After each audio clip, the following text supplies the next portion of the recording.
भावाच्या डोळ्यात पहिल्यांदाच पाणी आलं. राम राम मंडळी, स्वागत आहे तुमचं नवीन एका मिनी व्लॉग मध्ये. चहा आणि पोह्यात ताव देऊन गाडीला एकदम चकाचक धुवून मित्राच्या घरी लग्नाचा कार्यक्रम होता. मग काय पटपट आवरलं, निघालो. आलो मित्राच्या घरी. हे आमची तिघजण काळूबाळू माळू. मित्राला घेऊन थेट आलो बुटाच्या दुकानात. त्याला एक घेतला आणि मला एक घेतला, एक असताना. मग काय तिथून निघालो, थेट आलो. भाऊ मावा खात होता. मावा खाऊन गपच बसला, एकदम व्हिडिओ काढायला लागल्यावर. माव्याचा कार्यक्रम उरकून थेट आलो रवींद्र वस्त्र निकेतन मध्ये. फेट आणि शाली घ्यायच्या होत्या, ते घेतलं. भावानं गळगळीत पैसे मोजलं आणि माल घेतला. सोन्या काय आमचं पोरं रडवल्याशिवाय गप बसत नाही. मग काय सगळेजण उराकले, घेतली गाडीत आणि थेट आलो मंगल कार्यालयामध्ये. एक कार्यक्रम राहिला होता, डायरेक्ट तासगाव गाठलं आणि गजर घेऊन आलो.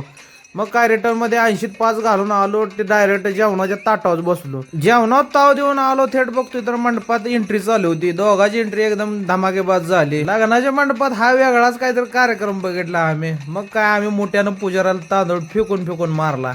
घरघरीत तांदूळ मारला आणि थेट आलो विट्याला. येवल्याचा अमृतुल्य चहा प्यायला. विट्यात चहा पेलो आणि आईला पार्सल एक घेतला आणि आईला एक चहा दिला. आई साहेबांना चहा देऊन थेट आलो मंगल कार्यालयात. तर भावाच्या डोळ्यात पाणी. ते काय पाणी मला बघवलं नाही, मी थेट घर गाठलं. घरी आलो तर पोरगा अभ्यास करत बसलो. तर मग काय थेट पाणीपुराचा गाडा गाठला. आई साहेबांना घेऊन डायरेक्ट ताटवून बसलो. तर व्हिडिओ आवडला तर नक्की व्हिडिओला फॉलो करून जावा. Bye bye.